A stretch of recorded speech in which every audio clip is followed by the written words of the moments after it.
Welcome back to Ass Hat Podcast on YouTube. This is issue 15 of the Star brand. So this is into the second year of this title, because this title, for some reason, I don't never understood why it became bi-monthly really early on. They just couldn't get it out on time. And this is after the Pit Plague. They got the Star Baby. This is after John Byrne took a buck 25. This came out in what, 88, I think? This September 88. Got John Byrne as the writer's breakdowns. Chris Ivy and Tom Morgan finishes. Rick Parker letters. Andy Yankus is the colors. Howard Mackey's editor. David Wallace assistant editor. Cindy Crum, designer, Tom DeFalco. This is part of the New Universe titles, which was 8 titles. 1 year, 12 issues of the comic covered 1 year in those characters' lives. They're set in a real world where the only non-realistic shit was a few people with powers. And it was really good. It was Marvel created it to celebrate their, 20th anniversary, I think it was. And it was hinted that this universe was created at the end of Secret Wars 2. They never came out and said that. And Star Brand was one of the better titles. Really cool art. And what it was is the Star Brand, the guy who had the Star Brand, I don't know if I'll show you.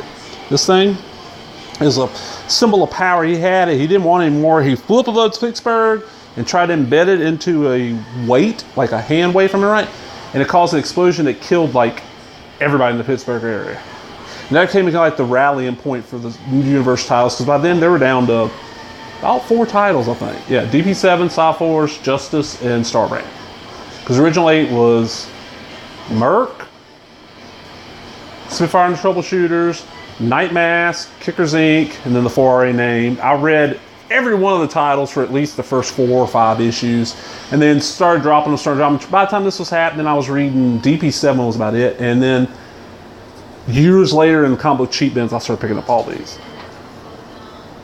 And some of these issues of Star Brand are getting a little bit harder to find. I mean, they're not rare, anything, but find them is not easy, especially find them in decent shape, because they've been sitting in the cheap bins for all these years. You got your good, with the tentacles coming out of the pit attack and shit.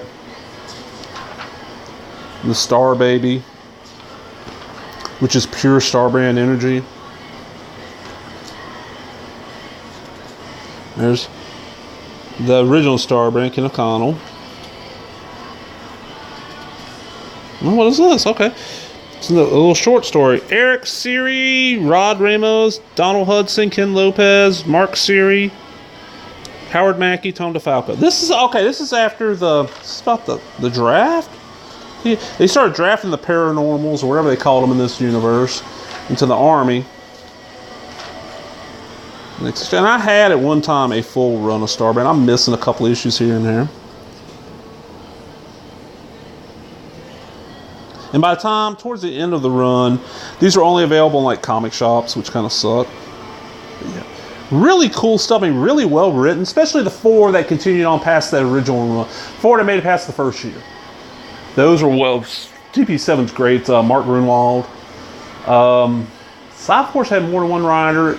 Justice is the one I have not read the most of from the 4 that lasted. And Peter David took it over after a little while. It's kind of, yeah. Star Brand was Jim Shooter at first, and then it became, John Byrne. But yeah, I've never seen anybody mentioning the New Universe stuff. And I think for a while there, Star Brand and Night Mask were part of the Marvel Universe, or some version of them. I've not kept. I know Warren Ellis kind of revamped it with his new Universal thing, and then it kind of fizzled out because he lost the scripts or something. I don't know. Yeah, definitely, if you enjoy slightly different superhero comics, check this shit out. Anyway, if you enjoyed that, remember, thumbs up, leave a comment, subscribe, all the other bullshit. Talk to everybody later. Bye-bye.